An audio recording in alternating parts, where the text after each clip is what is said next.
Many of these men may have never had structure because I think the ratio he had mother and father in the home, but it's like 94 or 96% of the men locked away in prison grew up without a father in the house. Is that accurate, Mook? That's about accurate. Because I had a 2-parent home until I got 10, but from 0 to 10, Yeah. I learned responsibility. I learned the things that I was supposed to learn, from a father. You know what I'm saying? So that's right. Well, that was halfway through your raising and building, so you could fall under that category. So, and Right. and statistics, and everybody likes to play with statistics, and I'm not one of those guys that's trying to pick something and then look. I pick an opinion and then only look for the stuff that backs it up. If there's something wrong, put it in the comments. If there's something wrong, to let us know. But if this isn't accurate, I always want to learn and always want to be better for y'all and for myself. But the one thing that I heard a really interesting statistic was that the people in prison, or the ratio of people who go to prison without a father in the home is pretty stout. It's pretty high. Those people, you go back, look, and they did not have a father in the home. Then you go back and look where they had a father, but they didn't have a mother. And a single parent household that's got a dad or a mom, but just one.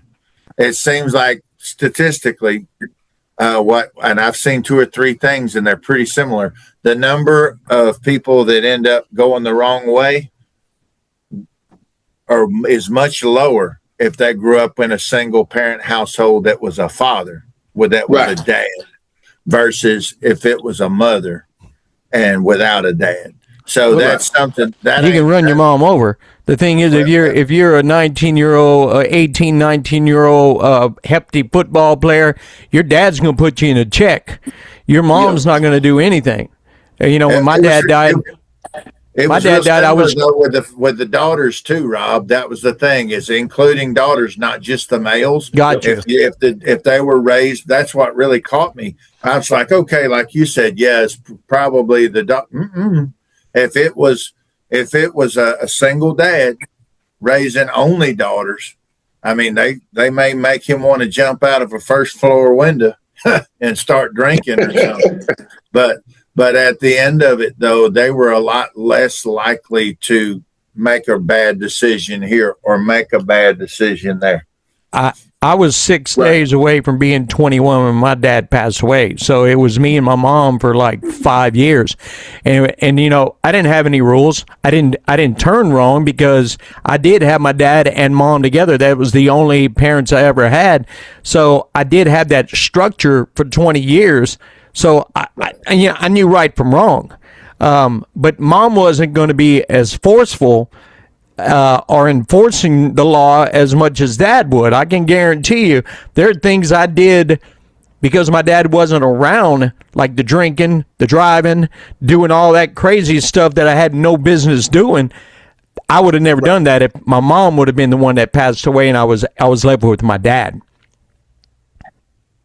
Right. He wouldn't have tolerated it. So we're in 2026. I would say, you got locked down in 04, 05, probably 03. So 2003. I would say, with the things that are going on right now, I know you lost 21 years, but your life is you probably have a better life today than you did in 03, because you're not doing those things that are eventually going to lead to your demise. Yes, sir. I would say that, but I appreciate my struggle. Actually, one thing about prison it's the perspective in which the individual look at his life. And I want to say this to all these people that's listening and looking. Well, when it's chaos breaking out, a lot of times in prison, we don't take the chaos like the real world would take the chaos, because it becomes normal. But I'm saying that to say this: when you inside of a moment of chaos, and if you're grounded, I'm not saying by religion or by some great power, but whatever comes you, whatever you subscribe to, if you're grounded in that moment, you will be able to overcome it. And prison, I was lucky to be wise enough to recognize the blessings and the lessons that were given to me inside of that prison, and I harnessed it and I took it and I hoarded it away in my heart like God's word. And I said that if I ever get my shot, I'm gonna wait my time. If I ever get my shot, I'm gonna make it count. And so I had a conversation with God inside that moment, and God He said, Quentin, he said, why did you start rapping? Was it for money, fame, or? I said, no, Father, I just wanted to be heard. And being that I knew that either playing football or doing something that was kind of big would make people look at you, what what was I gonna do when I got my moment? And this is my moment today, and I'm gonna tell y'all, trust in yourself, believe in yourself, don't let go of faith, don't let go of hope. Right now, right now I work every day. I got a night shift job right now while I record. I'm not gonna put on a facade like it's just all good. I struggle with my diabetes. I have to work out every day. I have to balance the family. I was blessed to have a grandchild. When they told me when I beat cancer at 15 years old that I wasn't gonna have no kids, I was blessed to have a grandson. I'm blessed to have 4 kids. Now with a wife, I got 6 kids total. Now I got a grandson, so I'm growing. And inside your moment, wherever you at in that box, in that cell, because you can be in the free world and be incarcerated in your mind, incarcerated in your beliefs, in your rational thinking. You can be incarcerated. Don't let no strongholds of this world do you like that. Remember, even if you in that moment, find peace. Because guess what? A bill can be paid. A bill can be paid late. Something can be done over time. It doesn't have to be done in a day. And I just ask somebody who out there, is somebody who's listening right now, and I'm gonna call on that person, because I believe this. If you just stay still for a minute and think, just think before you do whatever you're gonna do. I can't tell you what to do, but just stop and just say, what maybe is it another solution? What is it another solution? And that's what I do daily. I got to go like an NFL quarterback. I go through progressions. I got to read the defense, because life is offense, but it's defense, because it's evil and good existing at the same time. So when you get a blessing, you're gonna get a blocker. You're gonna get a helper, you're gonna get a hater. But you can't let it frustrate you. And it's what these young people are doing, and they living in their emotions, and they're suffering with depression, they suffering with mental illness, they suffering with loneliness and all that. You don't need nobody. Go turn to God. I just came from a box 21 years, so I'm here to tell you today. Just turn your higher power, turn to him, whatever you subscribe to, and just ask me, how can I serve you today? How can I bounce back? Because I don't want to fail. Lord, it's just some things I'm not gonna let beat me, and I'm not gonna let life beat me. You gave me too many weapons. What can I do in this moment? And I guarantee you, if you stop and you listen and you think about the ones that love you and the ones you love, man, you'll beat them every time. Folks, that is real right there. I mean, I don't know how much real you got to get. Mook, man, there's been times on this interview I hardly ever run out of things to say, but I'm taken aback, bro. That's powerful. That's powerful that you're wanting to make that much of a difference in somebody else's life. You know, those folks need to understand you didn't have somebody advocating like you're doing right now. You didn't have somebody to tell you all that. They're lucky in the fact that, again, God can solve any problem you got. You just got to believe it, man. This is him doing his job. And it's one of those things where, you know, we've all been at a red light and we saw somebody over there said, you know, homeless veteran, whatever, I need some money. And me included, I've done both. I've loaded them up with a family size thing of chicken, you know, family meal. I've done that. And at the Are you same trying to time, say I was a homeless vet when you came to my house? no, you wouldn't. I knew my man needed some Popeyes, but free plug Popeyes. You Got welcome. to get that Louisiana kitchen fast. Love that chicken from Popeyes. Yeah, you just really trying to get that Christmas card right now, ain't you, Rob Charles? Oh, Okay. absolutely. I want that. I want that Popeyes gold card where I can just go up to any Popeyes I want and get their red beans and rice anytime. My man, me too. I ought to have you. You know, I was disappointed when they quit their dirty rice. Yeah, I was every time, Mook. Every time you bring up Popeyes, he gonna bring up the dirty rice every time. So we got to ride it out, baby. Go, Rob. Go ahead. no. I just upset the fact that they were based on dirty rice. That was their big deal, and then they discontinued dirty rice. And I'm like, okay, I'm a Louisiana boy. Fried chicken with dirty rice is where you got to go. I mean, They probably hired somebody from Chicago or New York or somewhere. That's well, what. they're owned by a company out of Atlanta now, so that's probably the answer right there. They used to be owned by the Acadian Fried Chicken Company down in Louisiana, and now they're owned by whatever it is in Atlanta. So they probably we don't like dirty rice in Atlanta. Well, you're not in Atlanta.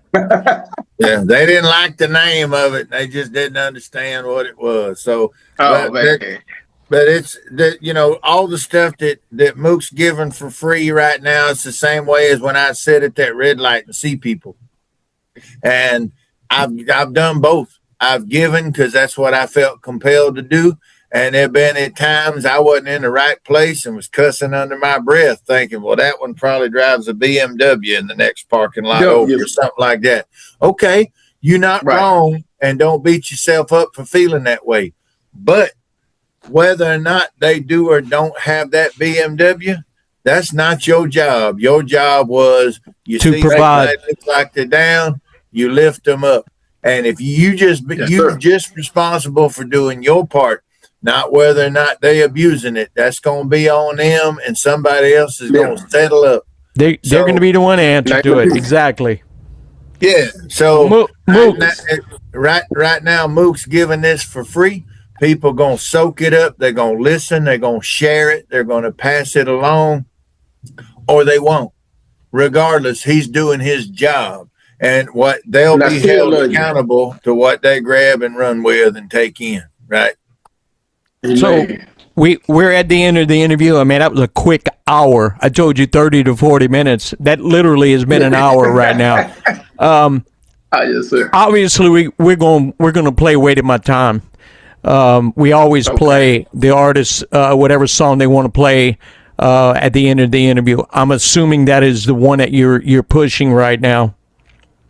Yes, I'm pushing that one, and I got another one called "Someday, Some Way," because actually "Waited My Time" it was a song that a friend of mine that used to be with a legendary R&B group down in Houston, but it was named Ideal. They came out the same time as H-Town, and he had what drew me and him together was he came to me and wanted to do a song, and I told him what the name of my album was, and he had named a song called "I Waited My Time" just like I did. So that's where we collaborated, because I'm like, what's the chance you meeting somebody and y'all got the same song? And so he flew the song over to me.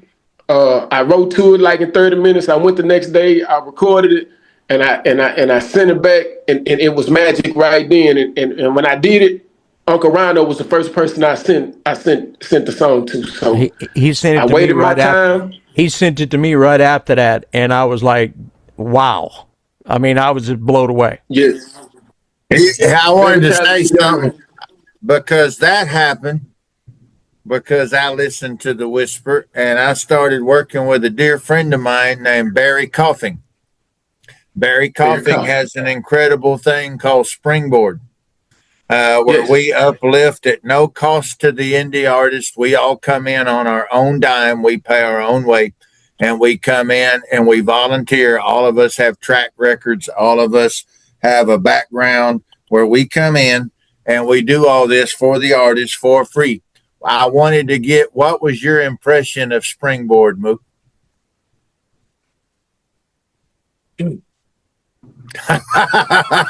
If if it world, and I'm gonna say world because of the broad audience we got.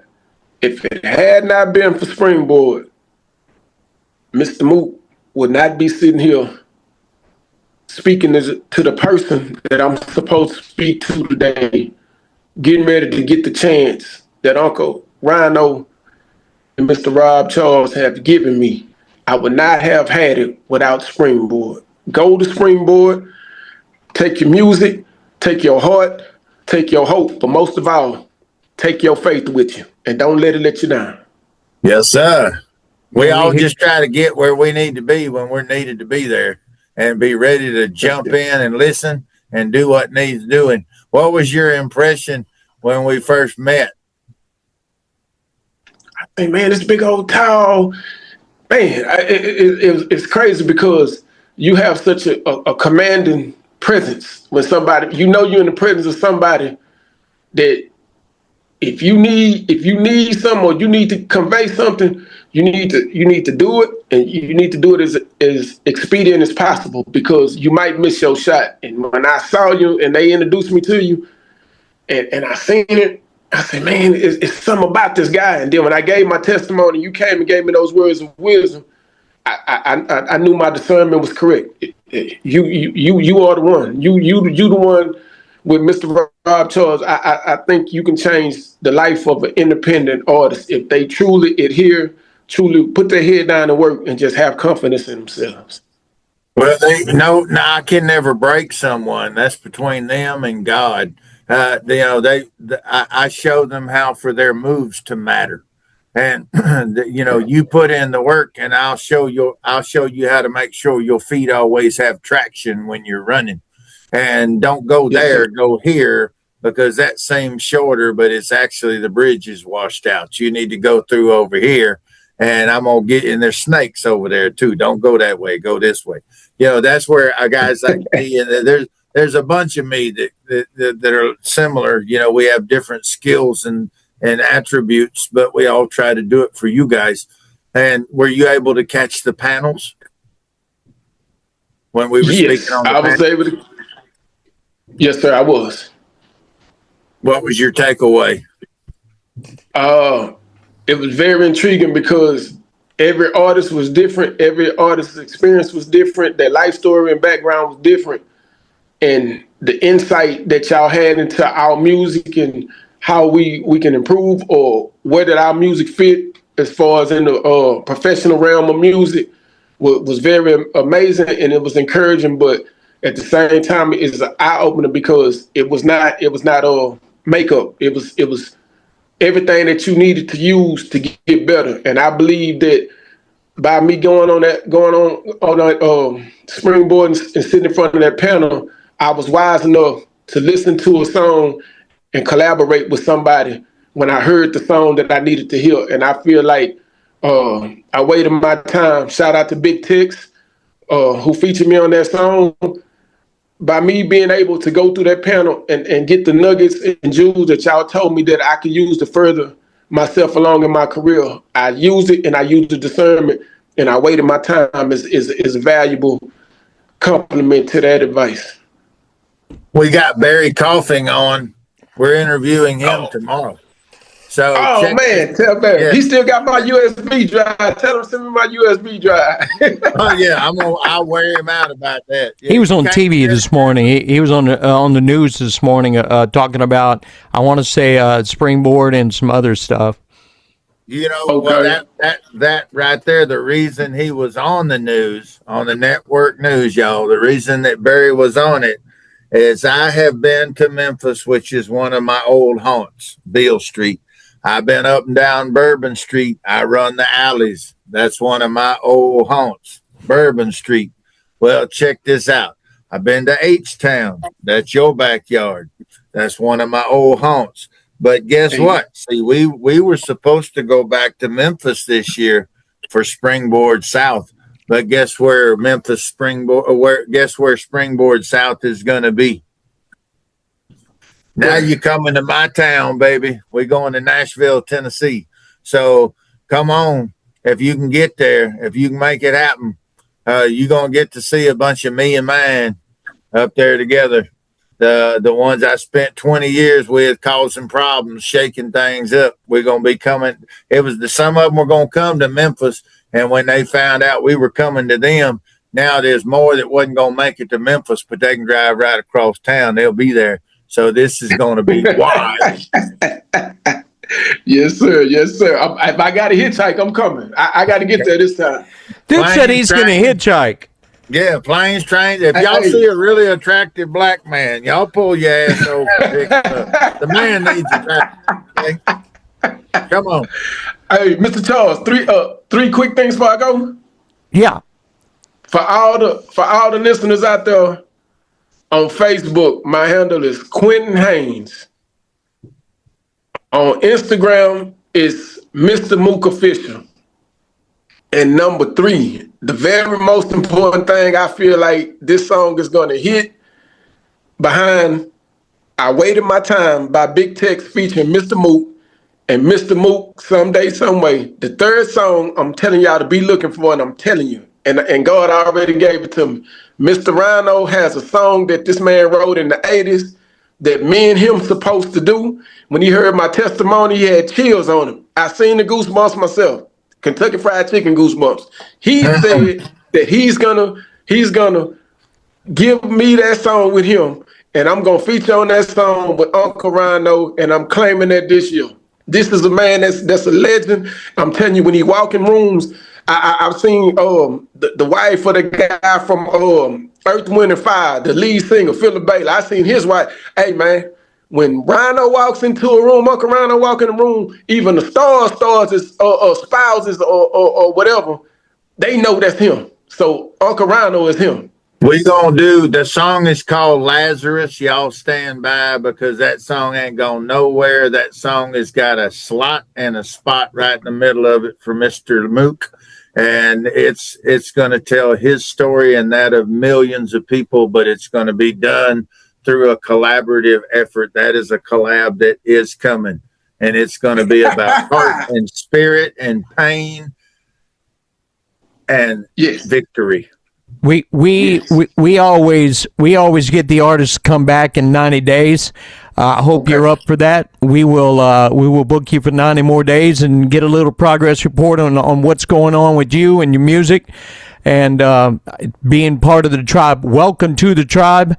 We're glad to have you. Like I said, we got a big supporting crew. Hey, I'm gonna be back, and I want to tell all y'all, thank y'all for the support, the love. If you come on my Facebook page, Quentin Haynes, or Mr. Mook Official, my Instagram handle, if you got a church, you want me to come give my testimony, you want me to come perform for you, I'm for the kids. I'm for the kids. I'm for our future. I'm not gonna say the kid. I'm for our future. If you need me to come to give my testimony, to talk to your son or your daughter, to keep them from going where I've been, I will come. I will come in the middle of the night. I will hitchhike. I will come on the train. But I know one thing God say. He said, go where I send you. And I said, Lord, how am I get there? He said, don't worry about it. I'll provide. He said, you just go. He said, if you willing to go, I'm willing to send. So I would be back in 90 days. Mr. Rob Charles, I'm going to still call you. You're uncle to me. I'm going to still call you Uncle Rhino. You know, I know I worry you every day, but I feel like thank you is an inadequate word for what you do for people like me. And you don't get your flowers or your crown. And I just want to say, in the name of Jesus, I thank you today.